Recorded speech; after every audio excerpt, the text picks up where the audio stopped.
Welcome. Did I say that before? Have I said that before? Let me try this again. Welcome to the damn it. We've had 2 weeks off. I have no idea what episode it is of Born in Trouble. Bro, today is the namesake day. Today's the namesake show. Yes, sir. Because you know what today is, B. Happy born on day. That's right. It's my birthday. Pet, pet, pet, pet, pet, pet, pet, pet, pet, pet, pet, pet, pet, pet. Go, go, go, go, go. It's my birthday, B. Birthday, Earth Day. Birthday, Earth Day. What day was I born up? What day was I born in? I was born in trouble. That's correct. Clearly, it's 9/11. Mm-hmm. And of course, with me this week, my illustrious guest, Mr. City Wind King. The City Wind King, Mr. Grant Lancaster.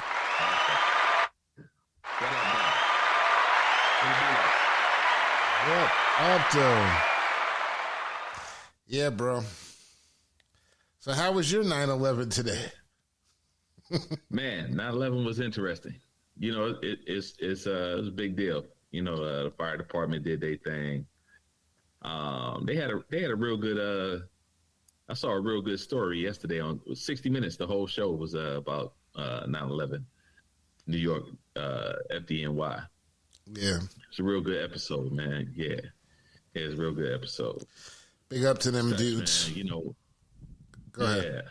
Yeah. You know, it's you don't really think about it, man. And as the guys were telling their stories, you know, I've been in situations where it was like, you know, you just go. You know what I mean? Like it's not even a thought. You just, because that's what you're there to do. You know what I'm saying? And that whole, I mean, you talking 70 stories up. You kind of got to know once you go up there, the likelihood. But you know what? Them cats didn't expect the buildings to fall. Right. And that's what they were saying. That's what they were saying yesterday. They didn't expect those buildings to fall. But I mean, you didn't expect the plane to run into them either. Yeah. Yeah. So. Yeah. But like I said, 9/11, man, it's always a big day for the fire department, you know, ceremonies and all kinds of stuff. So, yeah, it's a good day.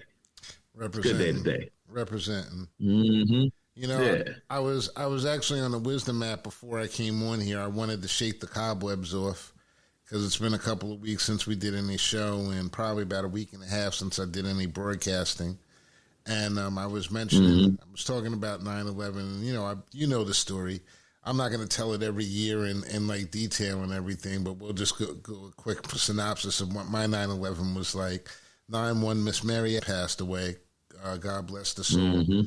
My son's birthday, at which time when we were all in the church and a lot of my family from North Carolina and Maryland was up there, we found out that his mother also died. My father's mother, my grandmother died. So man lost his wife and his mother within a matter of days. And then we went down and we went to bury her, and we happened to be burying her on 9/11. And it was in the hotel with all my family there. And we watched the towers go down over breakfast, you know, and that was quite surreal and everything. But it's like you said, your firefighters in Detroit, they're actually celebrating the day. And that's really what it is. It's really a memorial / celebration for y'all for, you know, the bravest who went in there and they risked their lives for other people. And at that point, a lot of these conversations that we're having now about different cultures and different races, that stuff wasn't a thought back then after 9/11. Everybody was just American. Right. You know? Yeah, you know, it's that what's funny is the brotherhood, you know, the brotherhood of fire department is a real thing. But a lot of times that brotherhood doesn't extend much further than a fire scene. You know what I mean? Like it's even us, man. You know, like nobody's immune, man. I guess we just a microcosm of society. So, you know, what happens in the world happens to us. You know what I'm saying? Well, you know, this is what. Go ahead. No, finish your thought, please. No, I was just gonna say, but what you said was real though. For that probably year and a half, maybe quite possibly 2 years. Mm-hmm. Everybody was just an American. Yeah, it's like you said, you're just a microcosm of everything else in America.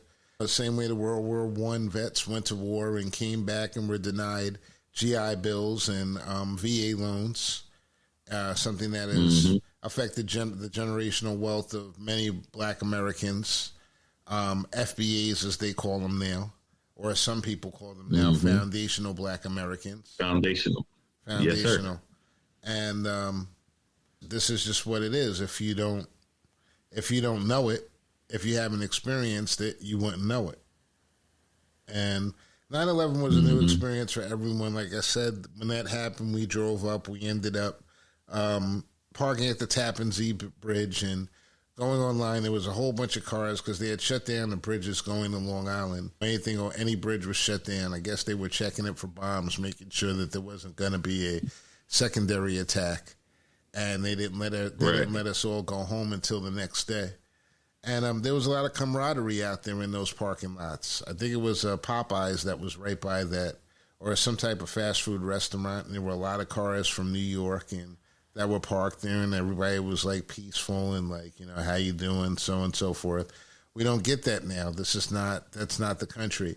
And as I was saying a little while ago, it was just like that was 20 years ago. It was over 20 years. 20 years is a whole generation of people. It's crazy. Right? It's crazy. That's 20 years, yo. Yeah. It's a whole generation of people. We were still young. You know, you were probably cashing some of your checks from the fire department and going and buying Tim's. You know, right, right. You know, that was. I was 3 years, 3 years on the job, something like that. I had just got off work that morning.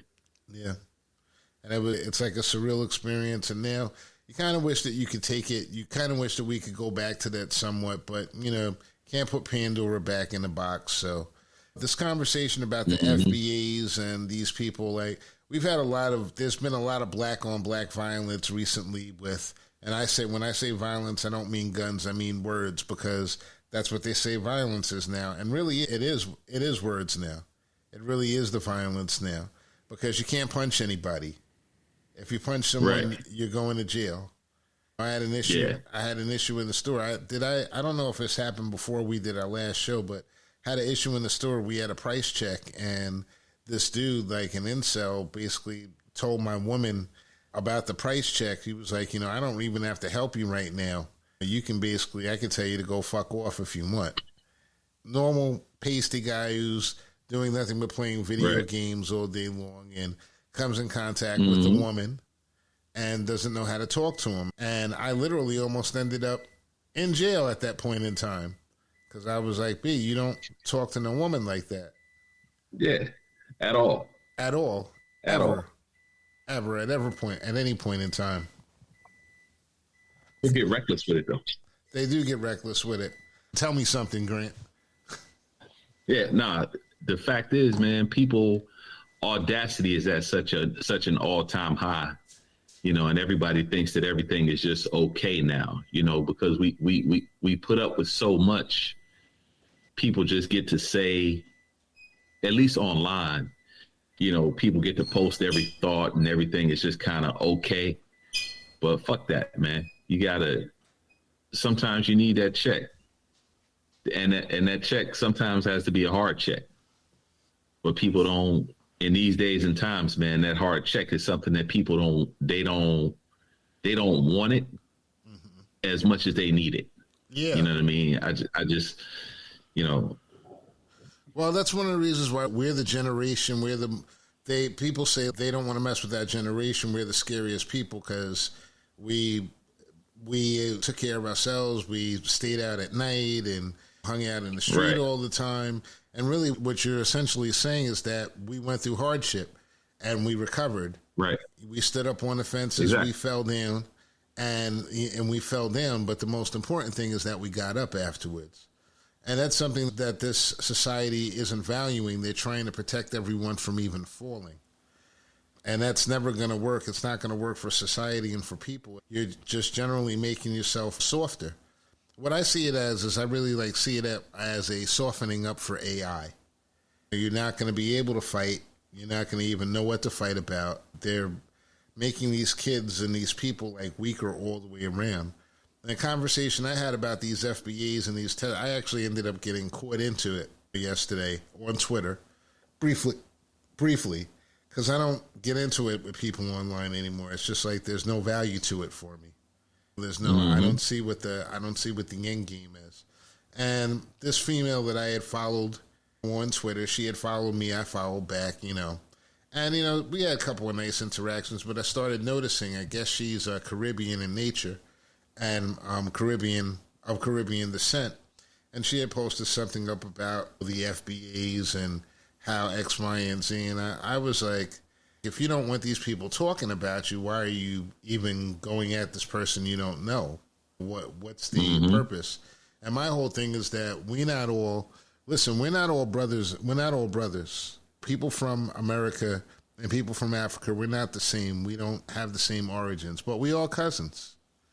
And, with your cousins, you fight with your cousins. You may punch your cousins sometimes. Sometimes you give work to your cousins. You got your cousins working for you at your restaurant, right? Helping you at your restaurant. Absolutely. That's family and everything. May not be underneath your roof, but that's still family and that's blood. That's the way I look at it.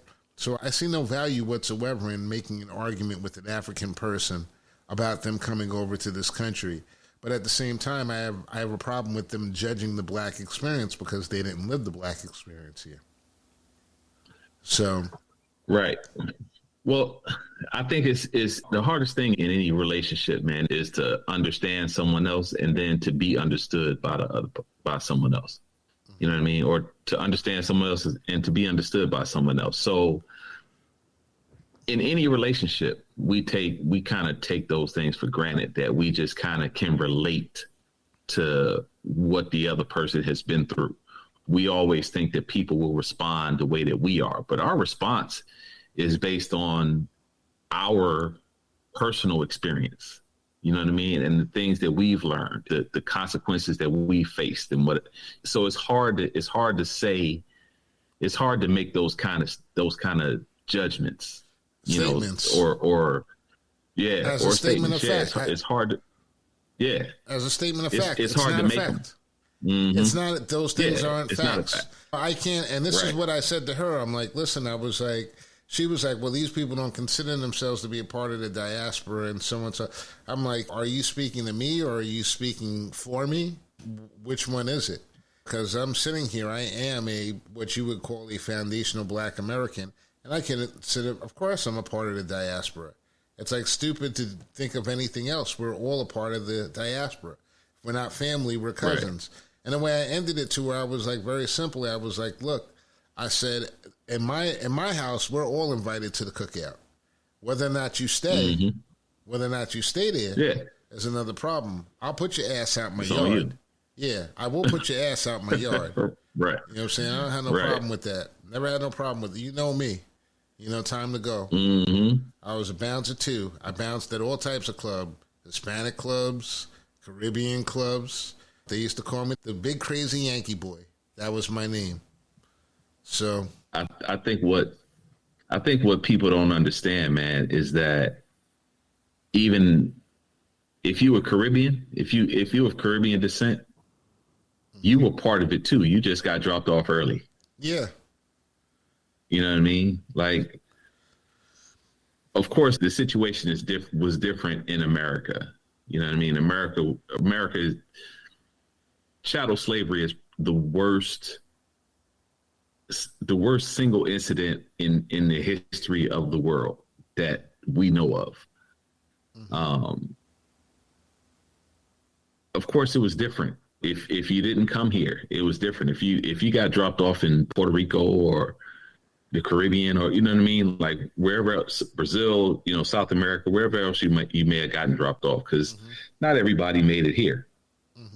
So your experience was totally different, but we are all still of African descent, and just being honest, not just us, even the people who had us in chattel slavery are of African descent. You know what I mean? Everybody's of African descent, because the first people on the planet were from Africa. So we're all of the same descent. They're cousins. They are cousins. Yeah. Listen, the first, you want to talk about the baby daddy jokes, the first deadbeat daddies are the slave owners. Right. Not only did they not want to feed them or take care of them, they actually traded them off for money. Nothing more despicable than that. So when we talk about these things, I always wonder, my whole thing is that one of my biggest misunderstandings, first of all, like you and I, we went to the same school. We went to Howard. We met everybody there. There was nobody, right. there was no like, I guess some of them, maybe some, but for the most part, my boy is from Guyana. You know what I'm saying? My boy was from Trinidad. You know what I'm saying? And my boys were from Queens. And my boy is from Detroit, Michigan. Home of City Wings. Right. Right. 2896 West Grand Boulevard, Detroit, Michigan. That's Come right. Down and get you some. Come down and get you some. You know what I'm saying? My brothers is from all over. So now you're trying to tell me, see, my problem is that these people, they're having these arguments. They have these arguments and they're so caught up into having the argument, they don't even think about the deeper reasoning behind the argument, which is essentially you're basically doing these people's work for themselves, for them. They want all people divided, and they definitely want black people divided. So if you divide yourself based upon where this one comes from or that one comes from, you got a problem. How about you try to understand what that experience was like? My colonialism was hell on these people to me. And a lot of the people that we meet in the United States are the ones that escaped from the colonial African system. But in their system, they have been taught and indoctrinated. They may have been educated in different ways, but many of them were indoctrinated into thinking that white is better automatically, Right. And that to me is like, we know the pitfalls that come with that. It's not something that we're trying to get into it. Oh, snap. Guess who's coming into the call? Rob Brooks. I didn't think he was going to be here. Rookie. Rob Brooks, employee of the Philadelphia. I didn't even get a chance to tell my jokes about Rob. That's messed up, bro. I didn't even get my chance to tell my jokes about you, bro. Because I know you was working at the stadium. You had your doubleheader today. I was getting ready to talk about how you were slaving for the man, and here you come. You know what the problem is? You getting old and slow, motherfucker. Old and slow. You and that fucking big toe. That big toe got in your way.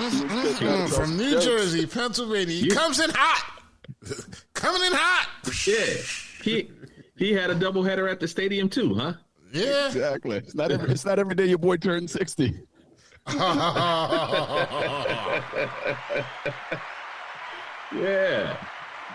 Not Rob quite, had a doubleheader at the crib. Not quite though, bro. Had a doubleheader last night at the crib, and then one at the ballpark today. Yes, there you go. That's how you do it. Yes, indeedy. The man comes in hot. He comes in hot. Mr. Robert What's Brooks. Put on John X. Hey, man. What's cracking? Man. Hey, man. It's all good. I know that's right. Yeah, we were just having a conversation about the fights that people are having, about the fights that the Africans and the foundational Black Americans are having, and how I got caught up in it yesterday with this young lady who essentially told me that foundational Black Americans don't consider themselves to be a part of the diaspora. And I was like, well, I didn't realize you were speaking for me. Or you speaking for others? And I don't speak for, Caribbean people, or I don't speak about things, and that's where I think I pissed her off, because I was like, she was like, "Who are you talking?" I said, "My experience is that I've been around other people, and they don't talk about each other, no matter how terrible they are, in front of others." And she's like, "What do you mean by others?" And I just smiled, because if you can't figure that shit out, then you shouldn't be talking about you shouldn't be talking about the topic. That's the first thing I thought. And I was like, hey, basically, I was like, look, you can feel any way you want to feel about this whole conversation, but I can't speak for you. You can't speak for me. And she took offense to the fact that I was like, you may not get to stay at my cookout. You're invited, but you may not get to stay. But I have to tell you now, if you're Jamaican and you bring curry chicken, you could probably act up a little bit more than most people before you get the boot. Love me some curry chicken. Better be good, though. It better be good. Yeah, that's right, because not everybody can make curry chicken. So it's like, what do you think? Actually, my curry game's getting pretty good right now. Is it really? Yeah, my curry game is really improving. You're actually dating. As a matter of fact, no, I won't say dating, but you actually. You can say it, yeah. Oh, yeah, you can say that. You're actually dating a woman of Caribbean descent. Do you have from the island of Jamaica? From the island of Jamaica. Man, you lucky. Really? 96% of the time, yes. 96%. But it's like, it's viva la difference. But is there a difference? I mean, we have. I mean, there's a difference. Their foundational teachings are different. What they're taught in school is different than what we're taught in school. The history that they're taught is way different than the history that they're taught. I mean, they're taught about Haile Selassie in Ethiopia, over there, because Rastafarians go back to Selassie. Mm-hmm. They believe that Selassie is a prophet. So that's, we're not getting any of that. Right. We're not getting anything like that. Just the way that they have to live for the most part over there brings them a lot closer to makes them a lot more connected to nature than we are. I mean, we're extraordinarily disconnected from nature. I mean, we have no idea. We actually sort of scoff at the natural cycle of things. We've turned a lot of that into annoyances, like, oh, the leaves are falling. Well, the leaves are supposed to fall, right? Like, because the trees go dormant, they get rest, they restore themselves, and they come back in the spring. Like, there's a natural cycle of things, and we've made all those things annoyances now. Yeah. Well, would you consider us to be foundationally different? I mean, my whole point was this: like, we have differences, right? But one thing that like carries throughout all of the cultures, and I've seen this from Africans to black people in America and everything, is that basically we all play the dozens. We just play it differently, and we got some mouth. We got mouth, and we can basically go at it. My problem is that, and that's basically how we deal with things, we snap on each other.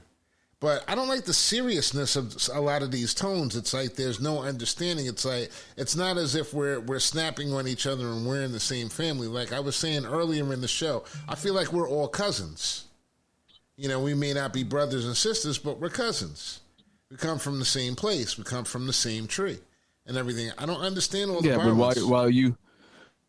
But while you see it that way and you've come to that understanding, there's a lot of people who are never coming to that understanding. And so they're like, they want to be better. They're cousins. Yeah, cousins. We ain't cousins. Of course, they need to be better than somebody. Right. Yeah. But I mean, and that's just, there's got to be good apples and there's got to be bad apples. The only way you'll know that there are good apples is because you taste the bad one. It's a zero-sum game to me. It's just like, it's just very stupid. Because we've had these conversations on the show before, and we all can agree that there are bad apples in every race, color, creed. So how you gonna prove that you're actually better than anyone else is like, that's something I can't abide with. I can't see how that actually works out. What you got to say, Rob? I see that smirk on your face. No. I gotta. Okay, you got your birthday. Gotta be nice. It's my birthday. Oh, thank you, bro. He came in hot. Now he wants to be nice. Coming super hot. Now you want to be nice. I see. I feel you, bro. But I appreciate it. It is my birthday. Didn't feel that way most of the day, but it is my birthday. So, I was thinking I was gonna put up a shirtless picture on Facebook to prove that 54 doesn't mean you have to look bad and everything. But then I looked this morning, I saw someone made a comment about Ben Simmons working out, and I was like, yeah, that is a lot of sexy. And I thought about it. I was like, nobody needs to see all that. We don't need to advertise that one. So you decided against the thirst trap? I decided against the thirst trap. I did. So I get some credit for that. Do I get some credit for that? Sure. Absolutely. Grant, no credit for that? Yeah. Oh, absolutely. Yeah, use your social media for positive things. That's right. Use your powers for good, not evil. Not sexual things, not for dating hookups and things like that, Yeah. right? Yeah. So yeah, Right. I just lost it. So brothers, man. So Rob, you threw me for a loop. You're actually here, man. They let you free. They let you out. This is a foundational black. That's the commissioners the pitch clock, man. Makes a world of difference. Makes a lot. Yeah, makes a world. Yeah, facts. So Facts. Baseball is way different now. Yeah. yeah. So what are you guys thinking about these days, man? What's on your minds? Anything that's been any types of things that have been going through? We've had. You know, Prime is the talk of the town. Crime is the talk of the Prime, town. he's getting it done. Coach Prime is Prime. getting it done. Oh yes, yes. He is. Yo, my man listen. came to town to kick ass, to chew bubble gum and kick ass, Listen. and then more bubble gum left. God damn it. Listen, and this is exactly what I was waiting for. Every myth that they put out there about the Urban Meyers, about the Nick Sabans, he about to shatter all that shit. From Colorado, not from University of Michigan, you know what I mean? Not from Notre Dame, or not from a school with a hell of a name. Not one of the blue bloods. Not one of the blue blood programs. Yeah. I'm gonna take it to Colorado, and I'm a whoop ass from here on. Well, Colorado was once a proud program. So he's reinvigorated the Deion program. hit them boys. Deion hit them boys with the death row speech. And and y'all want to who gonna let y'all play on both sides of the ball? Come to Colorado. Yeah. Death row, baby, get it. So this next year, seriously, right now, he's sitting there just waiting. He can have anybody he wants in the country right now. After 2 games, he can have anybody he wants. Well, except the quarterback. Yeah, well, if I'm a coach, I'm saying they're looking at yo, Shador gonna be there for another 2. Yeah, he doesn't need the money. He got Daddy's gold card. He got Daddy's black card, actually. So but he get money too. Shit. Yeah, he's getting NIL money. Yeah, he getting NIL money. They give him. They're thinking he's gonna get close to $1 million in NIL money this year. Shador. Listen, you better get that boy in the pros ASAP. Let him get some of this Daniel Jones $40 million a year. Oof. Just punch me. That was just the worst. I watched that game last night, man. It was like, Well, that was like watching Escape from Alcatraz all day on defense. Jailbreak. Jailbreak. Height. Jailbreak. Yeah. It's like, damn. Yeah, but like I say, let Shador get out there and get some of that bread, man. I had mixed feelings about and play the game the right way. Yeah. Well, they're always going to say it's the wrong way because he's like Deion's son, So I had an issue with the Giant game last night because it went down exactly how, in my worst case scenario, it could possibly go down. And a lot of Giants fans had a lot of disparaging things to say about Saquon Barkley this year when he was trying to get a raise. And honestly, if he had to run the ball up there, luckily they didn't give him any handoffs up the middle because it was a jailbreak. It was a jailbreak, but they don't want to pay that guy. They don't want to pay these guys for getting hit when they're not full teams and everything. Football is a savage sport. It's a savage sport. And they fear It's even more Deion. savage. on the business side than it is on the field. Yeah, and they're feeling Deion. The next question is going to be, if I'm recruiting against Deion, I'm just going to say one simple thing. He left Jackson State. He came to Colorado. He's going to the pros. He's not going to be your coach in 2 years. Don't go to Colorado. He's already shown you that he's going to leave. I don't think Deion wants to go to the pros, though. No.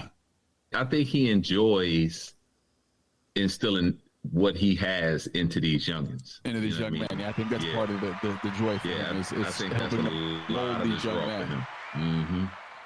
Just listening. So, I mean, Deion is Coach Prime is so interesting that, his press conferences are even being watched.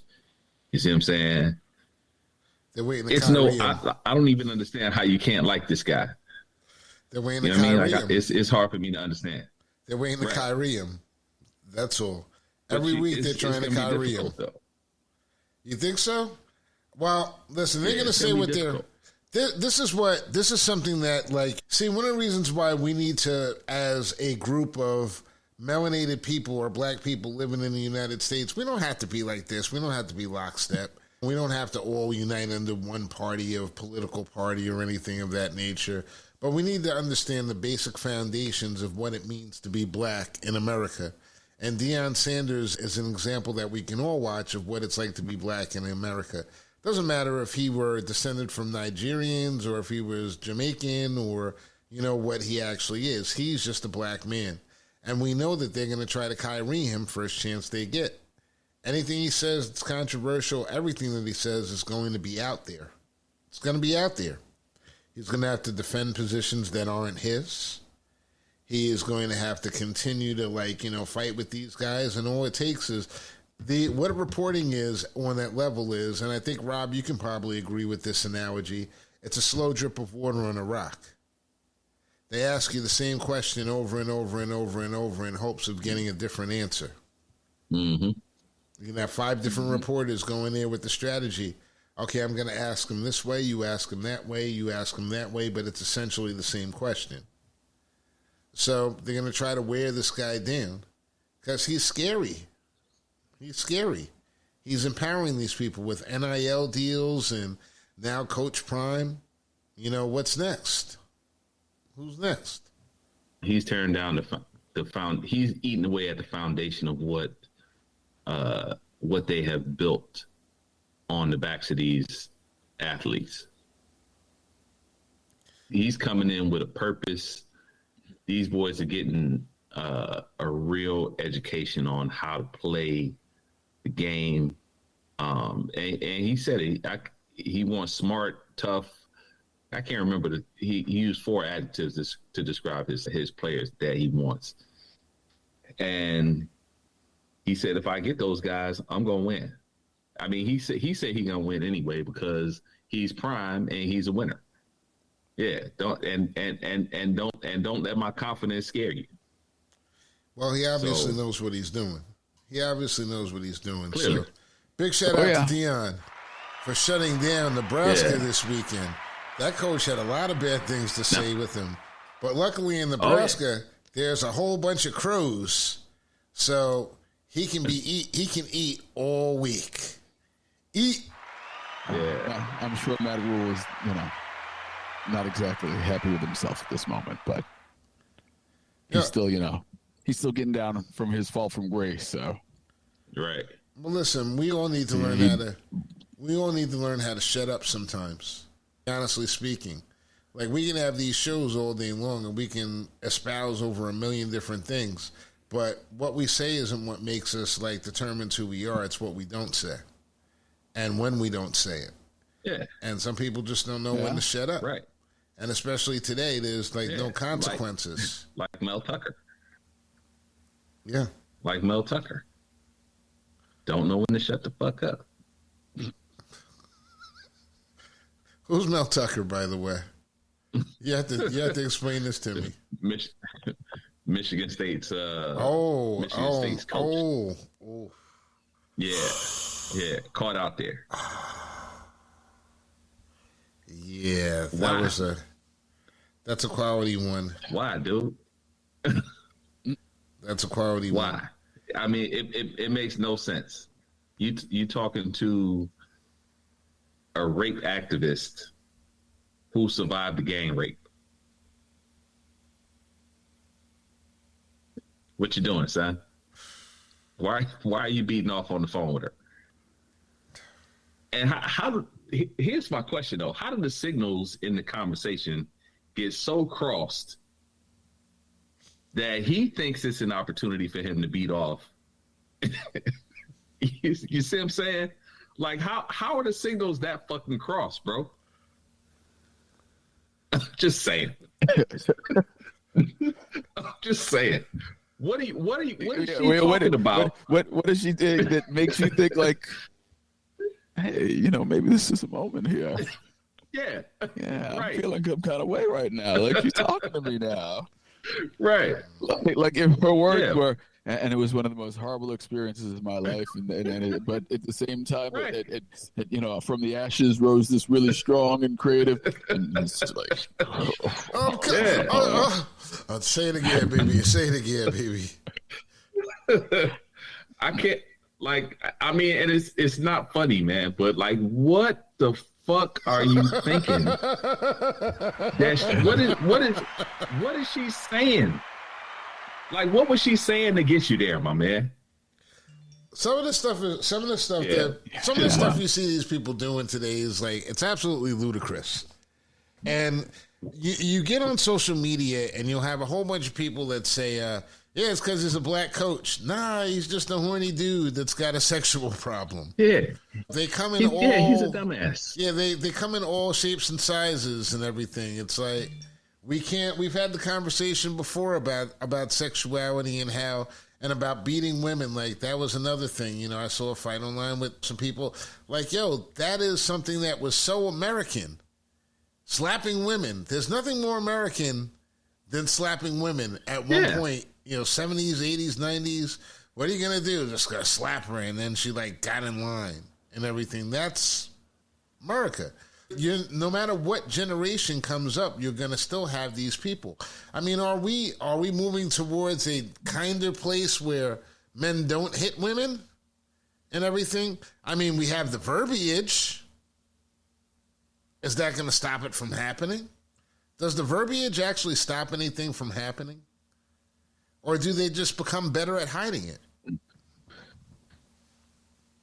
Well, I think they have to become better at hiding it. What the verbiage does is it creates a discussion. It creates a way to talk about it and to bring more light on it. And it creates now the situation where it's even a conversation, and it's now at one point, like in the 50s and 60s, guy reached out, smacked his wife. Everybody at the table just keep on going.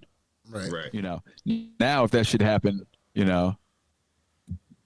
everybody have to go to their neutral corners. Maybe. There'd be a discussion, in more places than not. But even if there are more places that it would happen, like I said, in the 50s, 60s, y'all would have just kept on rolling. Yeah, it was like slapping. Just part of the night's entertainment, yeah. Slapping was American as pro-kids, Right. It's like, slapping. Yeah, I mean, it was in the movies. It was everywhere. In the movies, on TV, it was just a thing. Well, I don't know about on TV. There were cultures today it was just a thing. There were cultures today that still practice that ideology. One of the things about a lot of foreign people coming into the country and everything, they have an understanding that their women, a lot of times their women ain't shit. You know what I'm saying? Dad smacks the hell out of you. You just got smacked. If your boyfriend smacks the hell out of you. There's a lot of places in the world.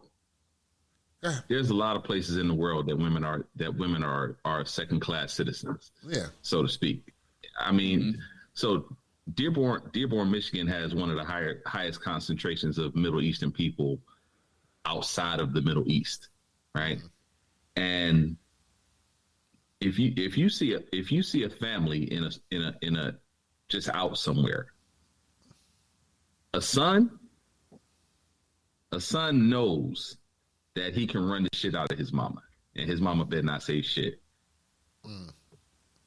It's true. Really? I mean, you talking about an 8, 10, 12-year-old just running his mama because he's the male child. It's a cultural thing. It's a cultural thing. It's a cultural thing. I think we judge each other. We're so caught up in trying to judge each other's cultures, and that's not what we used to do. It used to be like America's a great big melting pot and all these cultures coming together. But now we have these cultures coming together and they living next to you, and now we're going and looking in their windows and judging what they're doing in their homes. And I don't see how that's going to work out for us. It's funny because, well, it wasn't working out for us. Like, that great big melting pot came and tried as hard as it could to still keep us in our own piece, one side of the pot. Like, it wasn't working out for us. Here's the difference for us, though, as foundational blacks of America. We didn't come here. We didn't come here expressing our culture, right? Mm-hmm. Like if you Asian, from Ireland or from wherever you might be from, Scotland, whatever. Mm-hmm. If you that and you come to America, you can still be that, right? On some level. I mean, and over time, I'm sure it gets watered down with Americanism and blah blah blah, but you can still be that, right? We don't have a that to be. You see what I'm saying? Like any African practices that you did in slavery times could result in death. You know what I'm saying? Like you had to adopt what the masters wanted you to do, which is the essence of the difference between us and every other brown-skinned person in the world. Because we won't tell them fuck it. Oh, right. Sorry. Because we don't have they can you can relate to, if you Jamaican, you have some Jamaican shit, right? If you Nigerian, you got some Nigerian shit. As an American African, we don't have shit but America. Yep. I mean, yeah, we can go to some books and learn some shit and try to adopt it, like Kwanzaa or whatever. You know what I mean? Try to do our own thing, kind of with an African spin on it. But even really it ain't like, once again, you said we had to create because we were severed from all that was real. We were severed from all that was real. So all we can do is create. There's nothing behind it though. Well, watching that video that we had on that I had shared with you guys last week with that guy who was talking about how the West views itself as being we're better than everyone else, morally better than everyone else, and then he goes on and he flips it and he just spits all the different things that we've actually done that have been bad things as a Western civilization. And he asks, why don't we claim those things as well? We're only claiming the good things. But one thing I found interesting is that he gave an example of things that were created, by white people, the cotton gin, light bulbs, and he said one other thing. But generally, it's like that just gave me another insight as to how intelligent he was, because those things were all essentially claimed by white men, but were actually created by a black man. Anyone who thinks that Eli Whitney did made the cotton, whatever he did, the cotton gin. Right. The cotton gin. To make slaves' jobs better. He spent a lot of time to make slave jobs better. How did he do that? Did he get out there in the fields and he said, oh, this is how the seeds actually work and this would actually be better for it? Nah. There was probably some industrious black slave that was tired of picking the stuff and was like, man, as a boss, I can come up with. And that's the history of inventions in the United States. There are many states in the United States where a black man could not obtain a patent for his own designs. So they were forced to actually sell them to other people. Or basically they had their ideas stolen by other people. This is the history, but this guy actually mentioned these things as if to saying, even the things that you actually claim that you did, you've actually claimed from other people from your slaves. And that's a tough pill to swallow. But this is like what our history is.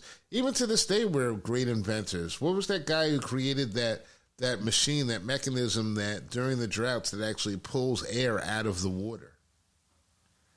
You know, incredible. Pulls water from the air. Yeah. Mm-hmm. Absolutely incredible, ingenious. Use that to actually give water to families in Flint. Provide clean water for families in Flint.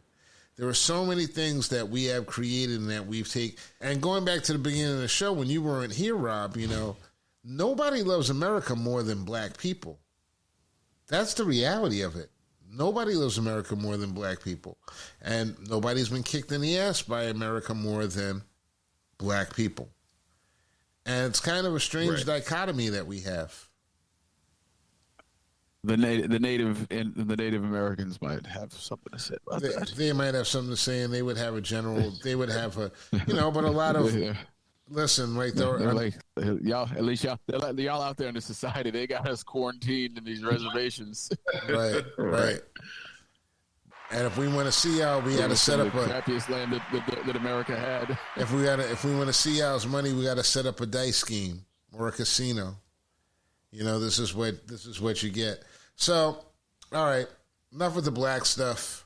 We're going to talk about, well, actually, not enough with the black stuff. We're going to talk about another member of the diaspora, an Afro-Cuban gentleman by the name of Enrico Tarino. Is that it? What his name is? Enrico Tarino. Enrique Tario, yeah, I believe so. Tario, is it Tario? He might still be the leader of the Proud Boys, but he's going to be doing it for 23 years. He's got the most. I mean, you can't leave from. Can he leave from jail? He got the most, yeah. Well, I guess he could leave from jail. Listen, he said that. Some of the mafia dons did it. Yeah. Once again, the precedent remains true. It's like this is one thing. It's like it remained true that the one with the Afro-Cuban heritage got the highest sentence. So we all know that the courts work the way that they actually are supposed to in this case. It's hard to tell whether that one was, the thumb on the scale or like based on his role and his title, he was out front to get the most time. He didn't even make it. He didn't even make it into the Capitol building. He didn't even make it into the Capitol building. They pulled him the night before and got him on a gun charge, and yet now he's the one that got the greatest sentence. Not saying he should be free, but simple fact of the matter, he loved America more than anybody else, and he's going to pay for it more than anybody else. Unless, my other theory is actually true, which is that he's the actual tether, and he's going to walk in one side of the jail and he's going to walk out of the other, and they're going to send him to the same place where they're holding Epstein right now, where Epstein's allowed to hang out. Because Epstein ain't dead. He's not dead. Really? And, I just wonder when he walks out, if he goes Epstein through the jail, is he going to stop at my favorite shop inside a prison and get him a pair of shaman ass chaps to walk out of the other side of the jail so they can kiss his black ass on the way out? Dude's a tether. To me, he works for the FBI. These are my conspiracy theories of the night. Epstein is hanging out someplace, playing with bikinis. They're even importing underage girls for him because he's Epstein and that's what he is. And Torino's headed to hang out exactly in the same place where he's hanging out, where all the ops go. Ops Island. He's going to Ops Island. You don't believe it, Rob? You think he's going to jail or do you think he's going free? I think the guy's FBI. Honestly. I read the reports. You think he's FBI? I think he's FBI. I think that the other guys were just too stupid and they couldn't see it. And he kind of drew a line. He drew a line for all of them. And I think he's FBI, honestly. Where else can a black man gain power without the government helping him out? He's FBI. See now with All right. that one thing right there gives it credence. The rest of it, shaky. But how does an Afro-Cuban get to lead, essentially white power organization? Right. Because that's what it is. A real Clayton Bigsby. Yeah, he's a real life Clayton Bigsby, and I think it was to set up these other guys. I think they wanted to take as many. Excuse me, it's my birthday. I can yawn, but I think they wanted to take as many pieces off the board as possible, and Torino basically helped to line up those pieces to take them off the board. Now they're going to be in jail. By the time they get out, Joe Biden will be sucking his dinner through a straw, but still president of the United States probably. And it's going to be a wrap. No way. You don't think Biden's going to win again? I believe he's going to run again, Good Lord willing. I don't think he's going to run again. I mean, you don't think he's going to run again? I don't. Well, I don't think he's going to withdraw. You're going to do it. Do you think he's? See, but one, his ego is such that he's one of those. Well, he just want to die in office, my man. Yeah. He'd rather. Years been trying to get in that office. The perks of that office are lovely, man. Yeah, now you've had it. Yeah, well, he's gonna stay in it every day that he can. Look, you brought it to the party. You danced with her all you could dance with her. Now it's time to pass her on to the next person. He is not gonna be in that rascal every day he can, or somebody's gonna get in his ear and say, "Look, we gotta." They're gonna reshuffle the deck, get Pelosi out of the speakership, and then install in that person. The person will then become the next president. Well, Hakeem is actually in charge. Then he'll have to step back. Hakeem is actually in charge. He's the House majority. Yeah, he actually has her job. That's right, Hakeem. Yeah, Hakeem Jeffries. Yeah, that's right. So you remember Hakeem, and we never did a follow up to the test question about Hakeem. But are they going to Hakeem's house and break in and start attacking people at Hakeem's house in Brooklyn when we all know that they got bamboo sticks up in there? And obviously the bamboo warning was enough. The bamboo was enough. Listen, but that's a diaspora joke. Am I allowed to tell that joke? Am I allowed to tell that joke? Yeah, absolutely. Because I'm part of the diaspora. Yeah. I don't want to upset anybody. I don't. I got cut off of the wisdom app today because I was ranting. I wasn't ranting. I was just going on, and I mentioned I had actually played that tape. And on that tape, guy was talking about, he said he's no surprise that Americans identify as a man or a woman, self-identify as y'all have been doing that for years. You self-identify as good or moral or whatever. And I actually got caught up because of that, which to me is absolutely ridiculous because I am a black man. How many fucking insults have I taken we take them on a daily basis. It's a bad thing, but this is the world in which we live. So we can't even have a conversation about LGBTQ and how these people identify. But me as a black man, I'm fair game. Just like the record company execs told me it actually was. I'm catching it. Is that fair? Is it fair? Especially on my birthday? Dude, look. You got another hour and 23 minutes to use. You can say whatever you want to say, do what you want to do. It's that family. Doodle-doo. Yeah. They do what they want to do, say what they want to say, live how they want to live, play how they want to play. Yeah. We actually kind of, baby boy. We actually kind of do, though. You know what I'm saying? We are pretty much, especially my family, we're a family of desperados led by the deceased John and everything, who was once a hard drinker, ended his life as a Bible thumper, but he even took us as far away from the rest of the clan. To the next. one extreme to the next, right? It took us as far away from the others, the country Xms, and settled us in the farthest. We were the farthest north from our particular branch in Long Island. So we did what we wanted to do. We really did. We cut our own swath. You ask Eric, the former Marine, he definitely did what he wanted to do and everything. Not always in a good way, but he did what he wanted to do, and I'm not ashamed of that. We all make mistakes, man. I don't understand why is everybody so busy trying to be perfect, B? Y'all ain't perfect.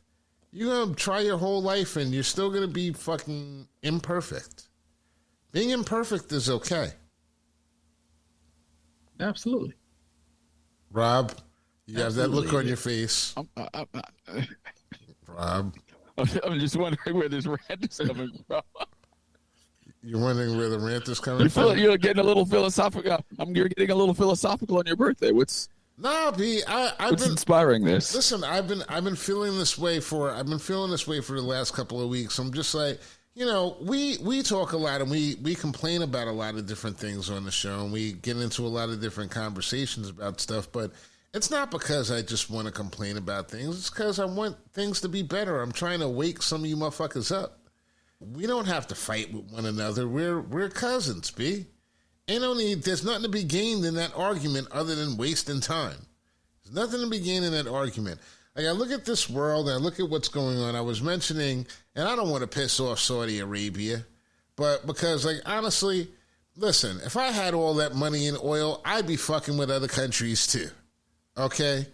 I'd be doing shit like messing with the oil production, like tie it down and make Americans suffer a little bit more, to bend them to my will a little bit more. They have so much money, they can do whatever the hell they want to do. They're always going to have enough money to do whatever the hell. But that doesn't mean that we as people don't have a choice to recognize that we actually give that oil value when we choose not to use alternative sources of energy. When we decide absolutely, we could collapse. Right. We could collapse their market tomorrow. We could, but there's no profit in it. And since there is profit in it, but it's just that it would have to be done. That. And if you shut that, there's just no way to scale up to it that quickly. Right. There's profit. Right. Scaling up is the problem. Yeah. You'd have some hard changes. Mm-hmm. And some immediate changes. Mm-hmm. And America ain't built for that. Definitely not. America is built for convenience. But, like Rob said earlier in the show, it's like when we were discussing how things were falling, maybe it should fall. Maybe some of these things should change in order for them to happen. This has been a philosophical question, because that's the actual philosophical question in my mind, is that, are we better off the way that we are, or would we be better off with the change and all of the pain that goes along with it? Because obviously people are just not getting it. They're not getting the message based upon what's right in front of your face. We're too busy, like this other gentleman said, we're too busy trying to identify as moral, good, better, faster, quicker, stronger, nicer, and at the same time, and more eloquent, more intelligent than everyone else. We're everything better than everyone else, except for when we're not. And where does the rubber meet the road? You ask if it needs to fall. It's gonna fall at some point. Every great civilization is built on another great civilization that fell. It's just the ebb and flow. America had, or not just America. You know what I mean? Like, we all have our time. I think my question that's been bothering me is that we all know it's a big circle, and we also know the truth of the matters are, he who does not learn history is doomed to repeat it. That's one thing. And we're just speeding towards a repeat of another failed civilization, because this is what we do best in the United States of America. We fail. And we take no blame for failing. Well, we keep pushing in this one direction. We've settled on this system. We've decided we're just going to keep pushing into this system, and the system, this, capitalism, is eventually it swallows itself up. The thing just consumes itself, and we're just headed in that direction. But like, even in the moments when I sit and quiet and think, okay, well, what would it look like if how would you replace this? What could you do to get everybody off the hamster wheel? But I can't imagine how that works. How does that, The possible solution is an impossible solution. How do you get everybody working? How do you get 100% employment? How do you get education for everyone? How do you get healthcare for everyone? And how do you do that? Housing for everyone. Right. But I think in a reset, those things are not going to look. We think of those things in a certain way because of how they look right now. But in a reset, what is education? You know what I mean? At one time, education was not what it is now. Education used to be going out on the farm, doing what you got to do there, or going to your daddy's hotel or whatever. Mm-hmm. You learn how to read, how to do math by learning how to do his books. You know what I'm saying? You learn how to read and write just around the house by doing whatever work you had to do. But you might go to a school once or twice a week or whatever, but school wasn't every day. You know what I mean? At one point in this country, school wasn't every day. I mean, and it was kind of optional. If you got to get out there and milk the cows, you know what I'm saying? But you're also talking about a world there where there were a few other things to do. Right. Like, now you have all these ridiculous jobs. Like, Grant, you have an actual job. Like, no matter what happens on the planet, as long as there are people in their residences, there will be combustion. Right. Your job will be around. There will be people filling your role. Right. Unless they find a way to get, robots to be able to carry water, fly water to places and whatever. But like, they need firefighters. I'm a broadcasting manager. Like, that is not an essential job. Like, when this thing resets, they may not need a broadcasting manager. They may need 1,000. They may not need one. Right. Right. And so, from when there was a time when we lived simply, and we, that was before all there was this other stuff. Are we going to still use cars when this thing resets? Right. Are we going to still use cars? Are we going to live in areas where, look, you're not really going to go beyond the 5 square miles or 6 square miles where you wound up. Right. Right. But if you are, then what's the money? And how does one buy an airline ticket? Does everybody just get 5 flights a year, or? Well, you don't have to, because you can go anywhere. You can go anywhere on the internet. You can go on Instagram and you can follow people from Thailand and see what it's like, and have that Thai But to actually put your feet on the grass. Put your feet on the grass in Thailand. I have my own theories about what's going to happen to society in 20 or 30 years. And either we're going to have a whole bunch of grown people dependent upon the government, or the flip side of that. We already do have that. We do already have that. It's the same thing. So you're going to have all these people that are either trying to deal with the government on that level, or we're going to have a whole bunch of people that are just lost. And that's also today. So, it's also current day. There's a shit ton of people who are lost right now. So, and not only are they lost, but ain't nobody looking for them. So if I can flex and wind the whole thing up, as far as this topic of conversation is concerned, yeah, you're right. And I lost my train of thought. My apologies. I actually got really tired in the last 3 seconds. It's my birthday. It's your birthday. I'm worn out. It's my birthday. I was born in trouble. I've always had a theory Johnny, it's your birthday. I've always had a theory that Rob is the one who actually collaborated with the Saudis because he knew it was my birthday and he just didn't want me having any more fun. And he decided that 9/11 was going to be the day. That was it. I was the first one to tell you that you had to go out on your birthday and knock one out of the park, because otherwise that means the terrorists won. I always encourage you to go out on your birthday and score one. I appreciate you, brother. And I did, Rob. And I did, in the spirit of America. The most patriotic thing you've done in your whole life. Hey, listen. Take one for the team, baby.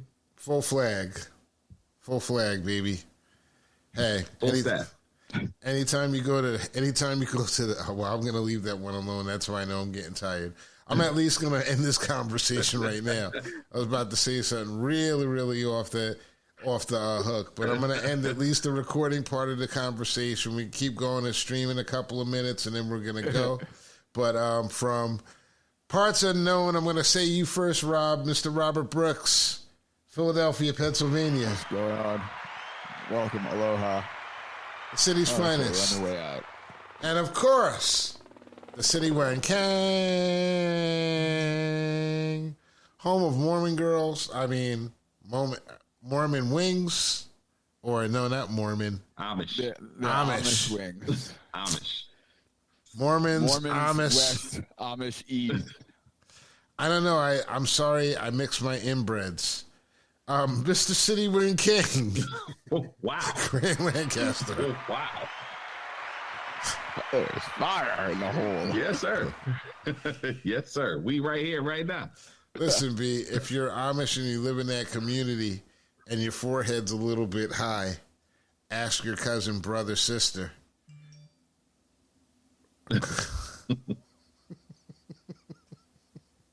They don't actually use those pronouns like that, though.